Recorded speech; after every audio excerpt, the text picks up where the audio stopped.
बिस्मिल्लाहिर्रहमानिर्रहीम। अस्सलाम वालेकुम students, welcome to Aspire online classes. और मैं हूं आपका बायोलॉजी टीचर मोहम्मद राहील साबर। तो आज हम शुरू करने जा रहे हैं अपना लेक्चर 25। लेक्चर 24 के अंदर मैंने कार्बोहाइड्रेट शुरू किया, चैप्टर 2 हमारा चल रहा है। और कार्बोहाइड्रेट में मैंने उसके मोनोसैकेराइड तक जो है वो लास्ट टाइम डिस्कस किया था। आज हम डिस्कस करने जा रहे हैं जी ओलिगोसैकेराइड, साथ हम देखेंगे पॉलीसैकेराइड, उसकी एग्जाम्पल, साथ हम देखेंगे कार्बोहाइड्रेट में जो इंपॉर्टेंट शॉर्ट क्वेश्चन बनते हैं बोर्ड के पॉइंट ऑफ व्यू से वो, और साथ बोर्ड के पॉइंट ऑफ व्यू से जो इंपॉर्टेंट एमसीक्यूज बनते हैं जो पास पेपर में आए हुए हैं या और इम्पॉर्टेंट जो है वो इस लेक्चर में हम डिस्कस करेंगे। तो आइए जी हम शुरू करने जा रहे हैं ओलिगोसैकेराइड। सो ओलिगोसैकेराइड में the first word is oligo. Oligo mean few, saccharide stands for sugar. जब मैंने क्लासिफिकेशन मोनोसैकेराइड के अंदर किया, कार्बोहाइड्रेट के अंदर जब मैंने क्लासिफिकेशन किया तो उसमें मैंने आपको बताया था mono mean single, oligo mean few, poly mean many. तो यहाँ पे as usual oligo mean few, यानी इसका मतलब ये हुआ कि कुछ शुगर के मॉलिक्यूल होंगे। वहां पे मोनो जब आपने कहा तो आपने कहा जी सिंगल मॉलिक्यूल था, एक सिंगल जो था वो स्ट्रक्चर था। यहां पे हमारे पास क्या होगा, monosaccharide join to form oligo, यानी कि कई मोनोसैकेराइड जब आपस में जुड़ेंगे तो उनके जुड़ने से हमारे पास क्या बनेगा, ओलिगोसैकेराइड बनेगा। और कितने मोनोसैकेराइड जुड़ सकते हैं, 2 to 10, यानी 2 जुड़ेंगे तो ओलिगो शुरू हो गया हमारे पास, 3 जुड़ेंगे वो भी ओलिगो, 4 जुड़ेंगे वो भी ओलिगो। लेकिन जब तक वो 10 तक जाएगा तब तक ओलिगो, और 10 से ऑनवर्ड चला जाएगा तो फिर वो ओलिगो में शामिल नहीं होता। तो लिगो जो है वो नंबर ऑफ मोनोसैकेराइड पे चल रहा है। अगर आपको याद हो जब आपने मोनोसैकेराइड पढ़ा वो नंबर ऑफ कार्बन एटम पे चलता था, C3 से C7 तक। लेकिन अब हम बात कर रहे हैं किसकी जी, ओलिगोसैकेराइड की। तो ओलिगोसैकेराइड किस पे चलेगा, नंबर ऑफ मोनोसैकेराइड पे, जो कि है मिनिमम 2 और मैक्सिमम कितने जी, 10। कैरेक्टरिस्टिक्स की तरफ चलते हैं जी। ओलिगोसैकेराइड के नंबर 1, कंपैरेटिवली लेस स्वीट। तो अगर आपको याद हो मोनो जो था वो बहुत ज्यादा स्वीट था, ये क्या होगा, लेस स्वीट होगा as compared to monosaccharide. Less soluble in water, अगर आपको मोनो याद हो तो वो बहुत ज्यादा सॉलेबल था, ये क्या है, less soluble. Next, on hydrolysis yield monosaccharides. Student आपको याद होगा मोनोसैकेराइड के कैरेक्टर में हमने कहा था कैन नॉट बी हाइड्रोलाइज, वो नहीं होता हाइड्रोलाइज क्योंकि वो ऑलरेडी सिंपल था। अब ये तो कॉम्प्लेक्स है, जब ये कॉम्प्लेक्स है तो ये अपने सिंपल सब यूनिट में डिवाइड होगा, वो क्या होंगे, मोनोसैकेराइड, क्योंकि मोनोसैकेराइड्स की ज्वाइनिंग से तो बन रहा है। तो अगर मैं इसकी हाइड्रोलिसिस करूं, यानी अगर मैं इसको कॉम्प्लेक्स से सिंपल में डिवाइड करूं तो ये छोटे छोटे कई क्या करेगा, मुझे मोनोसैकेराइड देगा। The covalent bond between two monosaccharide is called glycosidic bond। अब ये क्या है, मैंने कहा कि oligosaccharide form by the joining of the monosaccharide. तो स्टूडेंट जब मोनोसैकेराइड आपस में जुड़ेंगे तो उनके दरमियान कोई ना कोई बॉन्डिंग फोर्स तो होगी, कोई ना कोई फोर्स ऑफ अट्रैक्शन तो होगी जो उनको जोड़कर ओलिगोसैकेराइड बनाने में इन्वॉल्व है। वो जो फोर्स है जो उनको जोड़ रही होगी उसे हम क्या बोलते हैं, ग्लाइकोसिडिक बॉन्ड। तो ये basically covalent bond by nature होता है जो दो मोनोसैकेराइड को आपस में क्या कर रहा है, जोड़ रहा है। 3 जुड़ेंगे तो उनको, 4 जुड़ेंगे तो उनको, तो जितने मोनोसैकेराइड आपस में जुड़ रहे हैं सबकी जो आपस में लिंकेज होती है वो होती है on the base of glycosidic bond, जिसमें याद रखिएगा कार्बन की ऑक्सीजन के साथ क्या होगी, लिंकेज होगी। अब कितने मोनोसैकेराइड जुड़ सकते हैं, बात हुई थी 2 to 10। तो आइए जरा बात करते हैं मोस्ट फेमिलियर कौन से हैं। मोस्ट फेमिलियर है हमारे पास disaccharide. Di stands for 2, saccharide stands for sugar. इसका मतलब ये हुआ जब 2 मोनोसैकेराइड आपस में जुड़े होंगे तो वो मेरे पास क्या होगा, डाइसैकेराइड। और अगर उसमें उसकी हाइड्रोलिसिस कर दूं तो मेरे पास क्या रिसीव होगा, 2 मोनोसैकेराइड। अगर मेरे पास ऐसा हो कि 3 जो है वो मोनोसैकेराइड जुड़ रहे हैं तो वो मेरे पास क्या होगा, ट्राइसैकेराइड। और अगर इससे ज्यादा है तो वो मेरे पास टेट्रा, पेंटा, मैक्सिमम आप कहां तक जाओगे, 10 तक। तो इसका मतलब यह हुआ कि हमारे पास ओलिगोसैकेराइड क्लासिफाई हो सकता है फर्दर डाइसैकेराइड में, ट्राइसैकेराइड में, टेट्रा में, पेंटा में, depending upon the number of the monosaccharide. Okay, most familiar disaccharide जो हमारे पास है वो कौन से, माल्टोज है, लैक्टोज है और सुक्रोज है। आपने अच्छी तरह इनके नाम सुने होंगे। आइए जरा इन डाइसैकेराइड्स की फॉर्मेशन को देखते हैं। पहली हम बात करते हैं जी माल्टोज की। तो माल्टोज क्या होता है, form by the joining of 2 glucose molecule. जब 2 ग्लूकोज के मॉलिक्यूल आपस में जुड़ते हैं तो वो आपके पास क्या होगा, माल्टोज। अब यहां पे फॉर्मूला आपके पास क्या होगा, C12H22O11। ये क्या है कि डाइसैकेराइड माल्टोज का फॉर्मूला है। बना कैसे, by the joining of the 2 glucose. ये देखिए जी, ये मेरे पास ये पहला ग्लूकोज, ये मेरे पास दूसरा ग्लूकोज। अब ये ग्लूकोज की पहली कार्बन और ये दूसरे की चौथी कार्बन, उन दोनों के दरमियान एक देखिए जी H और एक तरफ क्या इन्वॉल्व होगा, OH, वाटर रिलीज होगा और वाटर के रिलीज होने पर यहां पे आपके पास एक डाइसैकेराइड रिलीज हुआ। इस डाइसैकेराइड को हम क्या बोलते हैं, माल्टोज बोलते हैं। अब स्टूडेंट गौर कीजिए, लिंकेज किसकी है, कार्बन 1 की और 4 की, जब तो हमने कहा ये क्या है 1,4 लिंकेज। साथ एक वर्ड लिखा हुआ है अल्फा। अब अल्फा क्या होता है, पहली कार्बन का अगर OH नीचे हो, जैसे यहां देखिए OH नीचे है, यहां देखिए OH नीचे है, अगर पहली कार्बन का ग्लूकोज में OH नीचे हो तो वो अल्फा शुगर होती है, और अगर OH ऊपर हो तो वो क्या होती है, बीटा शुगर। यहां दोनों का OH नीचे था इसलिए दोनों मेरे पास क्या है, अल्फा। ओके जी, आइए जी बात करते हैं लैक्टोज की फॉर्मेशन। लैक्टोज कहां होता है जी, लैक्टोज जो हम मिल्क यूज करते हैं तो मिल्क के अंदर जो शुगर होती है वो डाइसैकेराइड है, वो आपके पास क्या होती है जी, लैक्टोज। अब ये कैसे बनती है, by the joining of the galactose और ग्लूकोज। अब ग्लैक्टोज जो है वो आइसोमर है ग्लूकोज का, दोनों का फार्मूला क्या है, C6H12O6। अब जब दोनों को जोड़ेंगे तो हमारे पास क्या बनेगा, मॉलिक्यूलर फार्मूला C12H22O11, यानी ये भी हमारे पास सेम फार्मूला है जैसे कि माल्टोज। तो माल्टोज और लैक्टोज दोनों आपस में एक दूसरे के क्या हुए, आइसोमर, यानी मॉलिक्यूलर फार्मूला सेम होगा लेकिन स्ट्रक्चर क्या होगा इनका, डिफरेंट होगा, कंपाउंड क्या होंगे, डिफरेंट होंगे।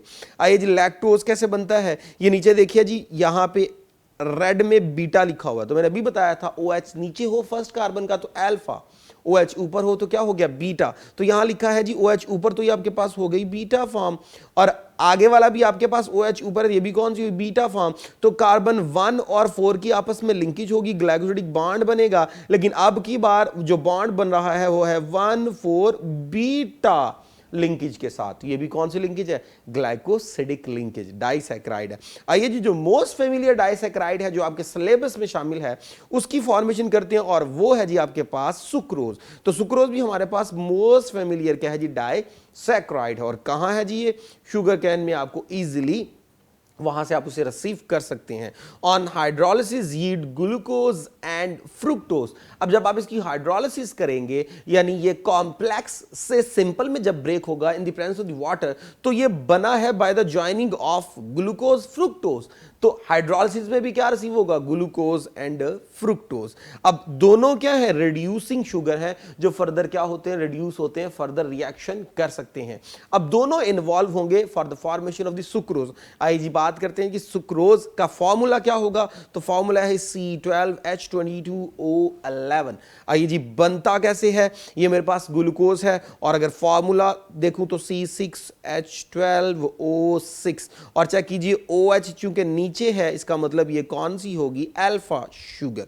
नेक्स्ट है मेरे पास फ्रुक्टोज, इसका फॉर्मूला भी क्या होता है, C6H12O6। याद रखिएगा स्टूडेंट, ये मेरे पास एल्डो शुगर है, तो ये मेरे पास कीटो शुगर है। ठीक है जी, फ्रुक्टोज C6H12O6। अब दोनों में क्या होगा, चेक कीजिए, एक तरफ से H और एक तरफ से OH, और 1,4 कार्बन के दरमियान लिंकेज हो रही है, और दोनों आपस में मिलेंगे तो आपके पास ये बनेगा जी सुक्रोज, जो कि डाइसैकेराइड है, और ये है कार्बन 1, ये है कार्बन 4, लिंकेज हो गई 1,4 के दरमियान। और यहां पे फार्मूला क्या होगा, C12H22O11। इसका मतलब एक पानी का मॉलिक्यूल रिलीज होगा जिसकी बिहाफ पे आपके पास हाइड्रोजन रह जाएंगे 22, ऑक्सीजन रह जाएगी 11। तो ये देखिए जी, ये पानी का मॉलिक्यूल यहां से क्या हो जाता है, रिमूव हो जाता है। इस तरह सुक्रोज हमारे पास बनती है। सो नेक्स्ट चलते हैं जी पॉलीसैकेराइड की तरफ, जो कि मोनोसैकेराइड हमने पहला पढ़ा, फिर हमने ओलिगो पढ़ा। आइए जी लास्ट ओलिगो के बाद पॉली की तरफ चलते हैं, जो कि मोस्ट इंपॉर्टेंट है। पॉलीसैकेराइड हमारे पास क्या है जी, मोस्ट कॉम्प्लेक्स और मोस्ट जो अबंडेंट होता है वो पॉलीसैकेराइड होता है। ठीक है जी, सबसे ज्यादा जो आपको नेचर में नजर आएगा वो पॉलीसैकेराइड है। अब form by several monosaccharide units. तो पहले वाला तो आपने कहा जी सिंपल है, सिंगल यूनिट होगा। दूसरे वाले में आपने कहा जी 2, 3, 4, मैक्सिमम 10 तक हो सकते हैं। तो पॉलीसैकेराइड में क्या होगा, सेवरल, सेवरल मीन मैनी, बहुत ज्यादा, थाउजेंड्स की मिकदार में भी हो सकता है मोनोसैकेराइड यहां पे जुड़ रहे हो। जब थाउजेंड्स की मिकदार में मोनोसैकेराइड्स होंगे तो थाउजेंड्स की मिकदार में उनके अंदर बॉन्डिंग्स होगी, जो कि क्या होंगी, glycosidic bond C with O linkage. आइए इनके कैरेक्टरिस्टिक्स की तरफ चलते हैं। नंबर 1, ये ब्रांच्ड होते हैं और टेस्टलेस होते हैं, यानी इनका टेस्ट नहीं होता। मोनोसैकेराइड स्वीट थे। डाई आपने पढ़ा, ओलिगो आपने पढ़ा, डाई ओलिगो आपने पढ़ा। ओलिगो जो था वो कम स्वीट था, और पॉलीसेकेराइड हमारे पास क्या होंगे, टेस्टलेस, हाई मॉलिक्यूलर वेट। अब हाई मॉलिक्यूलर वेट है क्योंकि कई तो मोनोसेकेराइड यहां पे जुड़ रहे हैं, जब कई मोनोसेकेराइड जुड़े तो डेफिनेटली इनका मॉलिक्यूलर वेट जो होगा वो बहुत ज्यादा होगा। स्पैरिंगली सॉल्युबल, तो थोड़े बहुत डिसॉल्व हो जाते हैं, ज्यादातर चांस इनके डिसॉल्व होने के नहीं होते। कैन बी हाइड्रोलाइज्ड, जब है ही कॉम्प्लेक्स, कई मोनोसेकेराइड से जुड़े हैं, तो भाई कॉम्प्लेक्स तो सिंपल में ब्रेक हो सकता है, तो ये भी हाइड्रोलाइज हो सकते हैं, और जब भी हाइड्रोलाइज होंगे तो हमें क्या देंगे, मोनोसेकेराइड देंगे। अब इनके एग्जांपल्स में देखते हैं तो मोस्ट इंपॉर्टेंट हमारे पास है starch, glycogen, cellulose, dextrin, agar, pectin, chitin, ये सारे हमारे पास मोस्ट इंपॉर्टेंट क्या है, पॉलीसेकेराइड। सो आइए जी सिलेबस में जो शामिल है हम उनकी तरफ चलते हैं। पहला है हमारे पास स्टार्च। स्टार्च क्या जी, फ्रूट्स में होगी, ग्रेन्स में, सीड्स में, ट्यूबर्स में। और लास्ट टाइम रूट ट्यूबर की बात हुई थी। रूट ट्यूबर क्या होते हैं, जो आलू वगैरह होते हैं, रूट्स के अंदर फूड स्टोर हुई और वो किस में चेंज हो गया जी, आलू के अंदर, वो आपके पास क्या बन गया जी, एक फूड का रेजरवायर बन गया। तो वहां पे जो फूड स्टोर होती है वो क्या होती है, स्टार्च। तो याद रखिएगा, जब भी प्लांट एक्स्ट्रा कार्बोहाइड्रेट अपनी बॉडी में स्टोर करते हैं तो किस फॉर्म में स्टोर करते हैं जी, स्टार्च की फॉर्म में। तो main source of carbohydrate for animal, तो देखिए जी मैंने आपको पहले बताया था कि animals are unable to prepare carbohydrate, they depend upon plant to receive carbohydrate, क्योंकि प्लांट बनाते हैं कार्बोहाइड्रेट, एनिमल नहीं बनाता। जब एनिमल नहीं बनाता तो एनिमल ने रिसीव किससे करना है, प्लांट से। तो आ जाके प्लांट से रिसीव करना है कार्बोहाइड्रेट, रोल 2 जी। तो एनिमल को कार्बोहाइड्रेट के लिए किस पे डिपेंड करना पड़ता है, प्लांट पे, क्योंकि प्लांट इनको क्या कर रहा है, तैयार कर रहा है। On hydrolysis it yield glucose molecule, इसका मतलब ये हुआ starch form by the joining of many glucose molecule. अब स्टूडेंट, स्टार्च हैज 2 टाइप। अब कौन सी टाइप है, नंबर 1 अमाइलोज। अमाइलोज क्या होती है जी, ये अनब्रांच चेन है ग्लूकोज की, कई ग्लूकोज जुड़े होंगे और अनब्रांच होगी, और ये सॉल्युबल है इन हॉट वाटर। तो कंडीशन थोड़ी सी चेंज की, पानी को गर्म किया, डिसॉल्व होना शुरू हो जाएगा। सेकंड टाइप है अमाइलोपैक्टिन। अब अमाइलोपैक्टिन क्या होती है जी, स्टार्च है ब्रांच चेन्स ऑफ ग्लूकोज, तो कई ग्लूकोज के मॉलिक्यूल यहां पे होंगे और लंबी चेन बनेगी, फिर उसके आगे फर्दर ब्रांचेस भी बनेगी, तो ये ब्रांच होता है। इसका मतलब ये हाईली कॉम्प्लेक्स होगा एज कंपेयर टू अमाइलोज, और insoluble in hot and cold water, तो ये किसी भी पानी में डिसॉल्व नहीं होता। ठीक है जी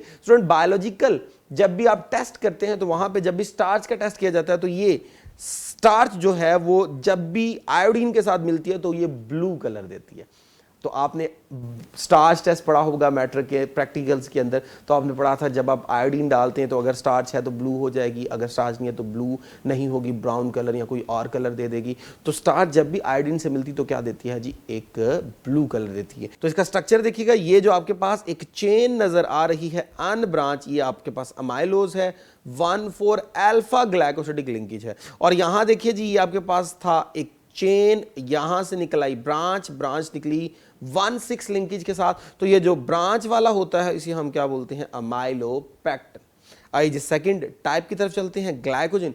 ग्लाइकोजन क्या है जी, कॉल्ड एनिमल स्टार्च। मैंने बताया था प्लांट जब भी अपने अंदर फूड स्टोर करेंगे वो किस फॉर्म में स्टोर करते हैं जी, स्टार्च की फॉर्म में। तो एनिमल जब अपनी बॉडी में एक्स्ट्रा ग्लूकोज को स्टोर करते हैं तो वो किस फॉर्म में करते हैं, वो करते हैं जी ग्लाइकोजन की फॉर्म में। अब ग्लाइकोजन जो है ये चीफ फॉर्म है कार्बोहाइड्रेट की, जो कि एनिमल की बॉडी में क्या होती है, स्टोर। अब स्टूडेंट, स्टोर भी कहां होगी, लीवर में फूड स्टोर की जाती है, मसल्स में स्टोर की जाती है। इसका मतलब ये हुआ कि एनिमल सेल्स जो लीवर में होंगे और मसल्स में होंगे, जब भी उनमें फूड स्टोर की जाएगी वो किस फॉर्म में, ग्लाइकोजन की फॉर्म में, which is form by the joining of many glucose molecule. और ये इनसॉल्युबल इन वाटर, पानी के अंदर ये सॉल्व नहीं होती। हाइड्रोलिसिस कर दो तो क्या बनाएगी, ग्लूकोज। तो मैंने अभी कहा glycogen form by the joining of many glucose molecule. इसका मतलब ये हुआ कि जब मैं इसकी हाइड्रोलिसिस करूंगा तो मेरे पास हमेशा क्या रिसीव होगा, ग्लूकोज रिसीव होगा। Give red colour with iodine, तो अगर इसका आप आयोडीन टेस्ट करो तो स्टार्च दे रही थी ब्लू कलर, ये कौन सा कलर देती है जी, रेड कलर देती है जी। आइए जरा ग्लाइकोजन की शेप देखते हैं। तो ये जो हाईली ब्रांच और हाईली कॉम्प्लेक्स स्ट्रक्चर आपको नजर आ रहा है, जो हमारे लीवर सेल्स के अंदर या मसल सेल्स के अंदर होता है, ये हमारे पास ग्लाइकोजन है। ये चेक कीजिए, बिल्कुल स्ट्रेट ग्लूकोज मॉलिक्यूल और लिंकेज है 1,6, और यहाँ पे ये चेन निकलना शुरू हो गई, यानी ये क्या होता है, ब्रांच होता है और हाईली ब्रांच होता है। अगर आप स्टार्च की और इसकी कंपैरिजन करो तो ये हाईली ब्रांच होता है, स्टार्च इतनी ज़्यादा ब्रांच्ड नहीं होती। आइए जी नेक्स्ट लास्ट टाइप की तरफ चलते हैं, सेलुलोज। सेलुलोज क्या है जी? Most abundant carbohydrate in nature. तो तीनों टाइप में सबसे ज़्यादा कौन सी थी? पॉली। तो पॉली में सबसे ज्यादा कौन सी है? सेलुलोज। तो मोस्ट अबंडेंट है। Cotton is pure form of cellulose. तो कॉटन लास्ट लेक्चर में मैंने आपको दिखाई भी थी, तो कॉटन इसकी क्या होती है? प्योर फॉर्म होती है सेलुलोज की। और main constituent of the cell wall of the plant, plant की सेल वॉल किससे बनी है? सेलुलोज से मिलकर बनी है। और फंजी की काइटन से। हाईली इनसॉलेबल इन वाटर, तो डेफिनेटली पहले भी बताया था पॉलीसेकेराइड क्या होते हैं? इनसॉलेबल होते हैं। On hydrolysis yield glucose molecule, तो स्टूडेंट स्टार्च भी ग्लूकोज से मिलकर बनी थी, तो हाइड्रोलिसिस करें ग्लूकोज देगी। उसके बाद आपने ग्लाइकोजन पढ़ा, ग्लाइकोजन भी किससे मिलकर बनी थी? ग्लूकोज से। हाइड्रोलिसिस करें क्या देगी? ग्लूकोज। तो सेलुलोज भी हमारे पास किससे मिलकर बनी है जी? ग्लूकोज से। Okay, it is not digested in human digestive track, हमारे ट्रैक में डाइजेस्ट नहीं होती। तो जब हम प्लांट खाते हैं तो तब सेलुलोज क्या करती है? ये डाइटरी फाइबर या डाइटरी रेफ्यूज के तौर पे फैकल मटेरियल को रिलीज करने में हेल्प करती है, वहां पे ये डाइटरी फाइबर का रोल करती है जब डाइजेस्ट नहीं होती। लेकिन जो हर्बीवोर्स होते हैं वो तो आसानी से इसको क्या कर लेते हैं? डाइजेस्ट कर लेते हैं। अब क्या वजह है? बेसिकली उनकी गट के अंदर माइक्रो ऑर्गेनिज्म होते हैं, जैसे बैक्टीरिया वगैरह, यीस्ट वगैरह, प्रोटोजोन वगैरह। ये क्या करते हैं? ये एक एंजाइम रिलीज करते हैं, सेलुलेज। अब सेलुलेज जो है वो आसानी के साथ सेलुलोज को क्या कर लेता है? डाइजेस्ट कर लेता है। तो इस एंजाइम की बिहाफ पे वो आसानी के साथ इसको क्या कर लेते हैं? डाइजेस्ट कर लेते हैं। अब आपने पढ़ा स्टार्च आयोडीन टेस्ट पे क्या दे रही थी? Blue colour. ग्लाइकोजन क्या कर रही थी? Red colour. ये कोई कलर हमें नहीं देती। तो यहां तक आपके पास कार्बोहाइड्रेट कंप्लीट हुआ। आइए जी जरा देखते हैं इस कार्बोहाइड्रेट के टॉपिक में कौन कौन से इंपॉर्टेंट एमसीक्यूज हैं। पहले एमसीक्यूज की तरफ चलते हैं। पहला एमसीक्यूज है जी, which is absent in carbohydrate. Alpha है जी कार्बन, बीटा है जी हाइड्रोजन, चार्ली है जी ऑक्सीजन, डेल्टा है जी नाइट्रोजन। तो नाइट्रोजन नहीं होती जी, बिल्कुल स्टार्ट में बताया था। कार्बन भी होती है, हाइड्रोजन भी होती है, ऑक्सीजन भी होती है। Which one are more sweet in taste, सबसे ज्यादा टेस्ट किसका होता है जी? मोनोसेक्राइड, बिल्कुल यही सबसे ज्यादा टेस्टी होते हैं। डाइसेक्राइड ओलिगो में आता है, वो तो कम होते हैं। पॉलीसेक्राइड ये तो टेस्टलेस होते हैं। Third, which one of the following are polysaccharide. अब पॉलीसेक्राइड इसमें कई मोनोसेक्राइड जुड़ रहे होंगे। अल्फा है जी ग्लूकोज, बीटा है जी फ्रुक्टोज, चार्ली है जी स्टार्च, डेल्टा है जी माल्टोज। तो ग्लूकोज मोनो है, फ्रुक्टोज मोनो है, माल्टोज डाई है, तो पॉली रह गया आपके पास starch. Next fourth, which one is form by the joining of the glucose and fructose. Glucose भी मोनो, फ्रुक्टोज भी मोनो, जुड़ेंगे तो क्या बनेगा? डाइसेक्राइड। अब वो कौन सा होता है? ग्लूकोज नहीं है तो मोनो है, फ्रुक्टोज नहीं है तो मोनो है। सुक्रोज जी बिल्कुल यही बनता है जो डाइसेक्राइड है, जिसे आप टेबल शुगर कहते हैं यानी चीनी कहते हैं। और माल्टोज वो तो दो ग्लूकोज को मिलाने से बन रहा था। आइए जी नेक्स्ट चलते हैं जी फिफ्थ की तरफ। In carbohydrate ratio between hydrogen and oxygen 1:2, नहीं बिल्कुल 2:2 जी, बिल्कुल 2:1 जी, बिल्कुल 2:1 ही थी, पानी वाली रेशो थी। नेक्स्ट सिक्स की तरफ चलते हैं जी, आइडेंटिफाई द डाइसेक्राइड, यानी जहां दो मोनोसेक्राइड जुड़े होंगे। अब ग्लूकोज ये मोनो है, फ्रुक्टोज मोनो है, स्टार्च मोनो है, तो एक ही आपके पास बचता है जी माल्टोज, जो कि दो ग्लूकोज को मिलाने से बनता था। सेवन की तरफ चलते हैं। In human body starch is broken down into small सब unit by the process of condensation. अब कंडेंसेशन कहते हैं जी एक फॉर्म से दूसरी फॉर्म में, एक फिजिकल स्टेट से दूसरी फिजिकल स्टेट में चेंज होना। अब हाइड्रोलिसिस कहते हैं कॉम्प्लेक्स का सिंपल में ब्रेक होना। एनाबोलिज्म ऐसा रिएक्शन जिसमें चीज़ों की क्या की जाए? ब्रेकडाउन की जाए। फ्रैक्शनेशन छोटे छोटे फ्रैक्शन में क्या होना? डिवाइड होना। तो ह्यूमन बॉडी में जब स्टार्च ब्रेक की जाती है तो वो हाइड्रोलिसिस होती है। पहले बताया था कि स्टार्च जो है जब भी ब्रेक होगी अपने सब यूनिट्स में तो उसे हाइड्रोलिसिस कहते हैं। तो हाइड्रोलिसिस है जी बीटा ऑप्शन। एट्थ की तरफ चलते हैं। विच one is not the function of the carbohydrate? Provide energy, energy तो देता है। एक्ट्स एज इंसुलेटर जी, ये वाला काम नहीं करता, लिपिड करती है ये। बाकी फॉर्मेशन ऑफ अदर कंपाउंड करता है। सबस्ट्रेट इन रेस्पिरेशन, बिल्कुल ये भी करता है। जब भी आप रेस्पिरेशन करते हो तो पहली चीज यही ब्रेक होती है, ग्लूकोज वगैरह। नेक्स्ट नाइन्थ की तरफ चलते हैं। Oligosaccharide are easily soluble in water, sparingly soluble in water, less soluble in water, insoluble in water. तो ओलिगो जो थे ये लेस सॉलेबल थे एज कंपेयर टू मोनोसेक्राइड। ठीक है जी। नेक्स्ट हम बात करते हैं जी 10th एमसीक्यूज की तरफ। Which one give red colour with iodine, तो आयोडीन के साथ रेड कलर कौन दे रहा था? तो आपको याद होगा अभी आपने पढ़ा था ग्लाइकोजन दे रही थी, जबकि सेलुलोज तो कोई कलर नहीं देती और ये आपके पास ब्लू कलर दे रही थी। तो यहां तक तो थे हमारे एमसीक्यूज। सो आइए जी शॉर्ट क्वेश्चंस की तरफ चलते हैं। First, why carbohydrate known as hydrated carbon, पानी वाली कार्बन क्यों कहते हैं? मोनोसैकेराइड के बिल्कुल शुरू में कहा था, क्यों? क्योंकि इसमें कार्बन भी है, हाइड्रोजन भी है, ऑक्सीजन भी है, लेकिन हाइड्रोजन और ऑक्सीजन की रेशियो क्या थी? वाटर वाली। मैंने बताया था जैसे 6 1 जा 6 2 जा 6 1 जा तो रह गया CH2O, क्योंकि यहाँ पे 1 2 1। तो चेक कीजिए जी, आपके पास पानी वाली रेशियो यहाँ पे रिसीव होती है। आज नेक्स्ट शॉर्ट क्वेश्चन की तरफ चलते हैं। डिफरेंस बिटवीन राइबोफ्यूरानोज एंड ग्लूकोपायरानोज, तो ये मैंने स्लाइड आपको करवाई थी लास्ट लेक्चर में। बताया था कि मोनोसैकेराइड जो हैं जब भी एक्वस मीडियम में आते हैं तो क्लोज रिंग बनाते हैं, जब भी राइबो शुगर आएगी तो क्लोज रिंग बनाएगी, ये 5 कॉर्नर वाला ग्लूकोज आएगी तो क्लोज रिंग बनाएगी 6 कॉर्नर वाला, ये भी बनाना है आपने, ठीक है जी। ओके जी, नेक्स्ट शॉर्ट क्वेश्चन की तरफ चलते हैं। वो है जी define characteristics of the monosaccharide. तो ये थे जी, they are simple sugar, they are sweet in taste, easily soluble, can be hydrolyse, all carbon atom in monosaccharide except one have hydroxyl group। so आइए जी नेक्स्ट शॉर्ट क्वेश्चन की तरफ चलते हैं। Difference between aldo sugar and keto sugar. अब क्या difference है जी? अगर तो कार्बोहाइड्रेट में एल्डिहाइड फंक्शनल ग्रुप है तो एल्डो, और अगर कीटोन फंक्शनल ग्रुप है तो ये आपके पास क्या हो जाएगा? Keto sugar. साथ आपने स्ट्रक्चर भी ड्रा करने मैंने आपको बनाना सिखाए थे। नेक्स्ट शॉर्ट क्वेश्चन है जी, define the formation of sucrose. अब सुक्रोज की फॉर्मेशन इसी लेक्चर में सिखाई। ये स्लाइड आपने देखी थी, सुक्रोज हमारे पास डाइसैकेराइड है, ग्लूकोज और फ्रुक्टोज के मिलने से बनती है, ये मॉलिक्यूलर फार्मूला है, ये ग्लूकोज है, ये फ्रुक्टोज है, वाटर मॉलिक्यूल रिलीज हुआ, ग्लाइकोसिडिक बॉन्ड बना, डाइसैकेराइड बना, जिसे आप सुक्रोज कहते हो, ठीक है। तो ये यहाँ तक जो था वो आज का लेक्चर हमारा कंप्लीट हुआ। मैंने कार्बोहाइड्रेट से रिलेटेड जितने इंपॉर्टेंट शॉर्ट क्वेश्चन थे वो भी बता दिए, जो एमसीक्यूज थे वो भी बता दिए।